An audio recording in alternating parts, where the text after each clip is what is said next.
السلام علیکم ورحمۃ اللہ وبرکاتہ۔ جب ہم زندگی میں سٹریسز کی بات کرتے ہیں تو اس کی بڑی وجہ لوگوں کا ہماری امیدوں پر پورا نہ اترنا ہے۔ فلاں نے شکریہ تک نہیں کہا، میں سب کے لیے اتنا کرتی ہوں لیکن میرا کوئی خیال نہیں رکھتا۔ اور یوں لوگوں کو جب ہم اپنے لحاظ سے بدل نہیں پاتے تو اس کا آؤٹ کم کیا ہوتا ہے؟ Depression, disappointments, anxiety attacks, heart breaks, and you name it. And relationships are ruined. Our complaints are mostly based on expectations from others. Don't you agree? But what does this tell you?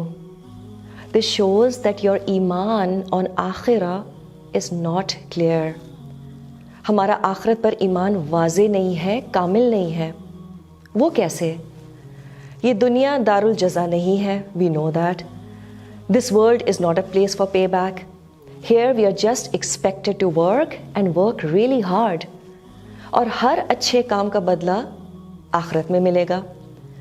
تو ایک برا شخص کیسے اس دنیا میں اتنا خوش نظر آتا ہے اور ایک نیک شخص کی زندگی میں کیسے اتنی پریشانیاں ہوتی ہیں؟ یہ اس لیے کیونکہ اللہ کی جسٹس کی کمپلیٹ پکچر ہمیں آخرت میں نظر آئے گی۔ Here we just get to see a very small part of the puzzle. And we start feeling distressed. ہم سب دعویٰ کرتے ہیں کہ میرا آخرت پر ایمان ہے۔ How true is that? اس کے لیے آپ اپنے آپ سے آج ایک سوال کریں۔ Do I expect return of good things in this دنیا؟ جب میں کسی کے ساتھ اچھا کرتا ہوں یا کرتی ہوں تو کیا میری اس شخص سے امیدیں بڑھ جاتی ہیں؟ This is the best way to manage expectations in this دنیا۔ اچھا، پھر دنیا ایک مومن کے لیے قید خانہ ہے اور کافر کے لیے جنت ہے، لیکن every man is confined in this world.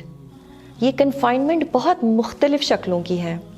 It starts with confinement in his father's back, then confinement in the womb of the mother, اس کے بعد کریڈل کی کنفائنمنٹ ہوتی ہے، پھر جو انسان بھاگ دوڑ کرتا ہے اپنے فیملی کے لیے، that is also a confinement, پھر موت ایک کنفائنمنٹ ہے اور قبر تو ہے ہی کنفائنمنٹ۔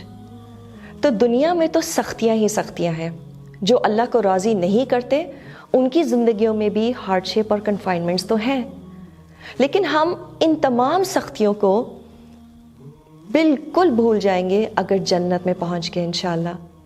لیکن اگر آخرت میں خدا نخواستہ جہنم میں جھونکے گئے پھر تو یہ نہ ختم ہونے والی کنفائنمنٹ ہوگی نا۔ تو اس دنیا کے سٹریسز بہت عارضی ہیں اور اللہ نے اچھے کاموں کے بدلے کا وعدہ اس دنیا میں تو کیا بھی نہیں ہے۔ یہ دنیا تو ایک ایگزامینیشن ہال ہے۔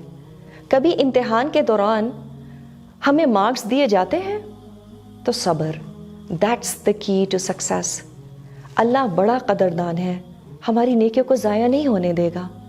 تو جب کسی کے لیے اچھا کریں، جب اپنے اچھے اخلاق کے باوجود لوگوں سے اپریسیشن نہ ملے، دوست کے لیے کچھ کریں، شوہر کے لیے کچھ کریں، ساس سسر کی دل سے خدمت کریں، تو اس کا ریٹرن اللہ سے مانگے، اور بہترین ریٹرن آخرت میں ملنے والا ریٹرن ہے۔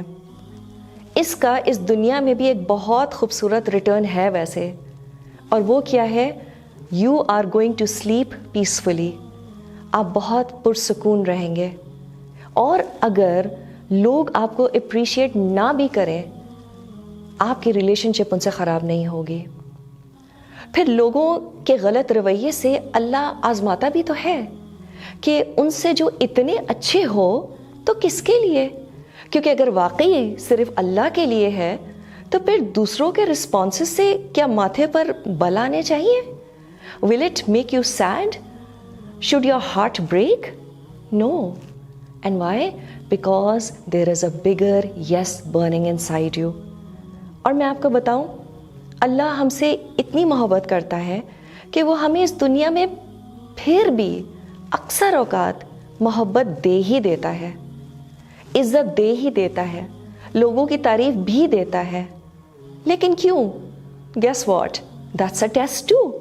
تاکہ وہ دیکھ لے کہ کہیں ہم اگلی بار جب کسی دوست کی مدد کریں، یا اپنے شوہر کے لیے کچھ خاص کریں یا اپنی ساس کے لیے کچھ خاص پکائیں تو نیت کیا ہے؟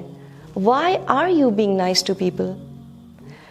I feel all of us need to keep a close check on our intentions. اچھے کام کرنے سے پہلے یہ ضرور اپنے آپ سے پوچھیں why am I doing it?